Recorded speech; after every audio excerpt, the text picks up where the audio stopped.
តើយើងបន្តជាមួយនឹងមេរៀនយើងបន្តទៀតគឺមេរៀនលើកនេះយើងនឹងមកនិយាយអំពី border style នៃការដាក់ border ណា border គឺនេះ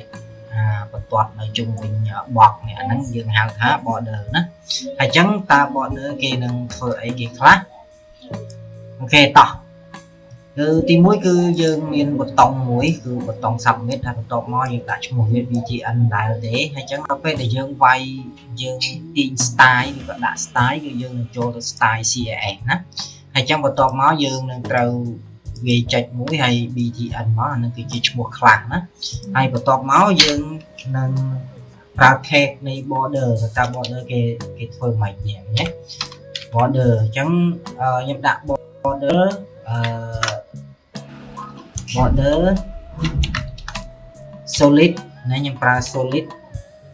អូខេ solid ហើយ black ណា automatic របស់វាគឺ black ណា solid black អូខេនេះគឺ solid គឺមានន័យថាវាដាក់មកពេញអញ្ចឹងហ្មងនេះ solid black អញ្ចឹងអា black ហ្នឹងយើងអាចប្រើ 3px ឬក៏2px ឬក៏ 1px ទៅតាមហ្នឹងណា 1px អញ្ចឹងអាហ្នឹងអា px នេះគឺវានិយាយអំពីទំហំឬក៏កម្រាស់នៃ border ណាអញ្ចឹងដាក់1ឬក៏2ឬក៏3អញ្ចឹងតែឥឡូវឧទាហរណ៍ខ្ញុំដាក់2ណា2 black អញ្ចឹងអាពណ៌នេះគឺយើងអាចដូរបានណាដូរទៅពណ៌អីផ្សេងដែលអ្នកចង់បានណាឧទាហរណ៍ចង់ពណ៌ចង់ពណ៌លឿងចង់អីចឹងទៅណាអូខេអញ្ចឹងអាហ្នឹងគឺ border solid ណាអញ្ចឹងយើងមានមួយ style ទៀតគឺតកតងនឹង border ដដែលទេ border ហើយយើងប្រើអីគេគេហៅdot ណានេះ dot អូខេ dot គឺវាចេញអញ្ចឹងណា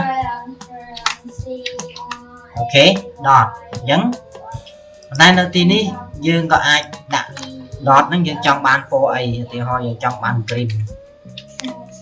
ហ្នឹងហើយ green អញ្ចឹងមកហើយបន្ទាប់មកយើងចង់បានទំហំវាប៉ុណ្ណាដាក់មុនក្រោយអត់អីទេយើងចង់បានទំហំវាប៉ុណ្ណាឧទាហរណ៍ថា1px អូខេអញ្ចឹងវានឹង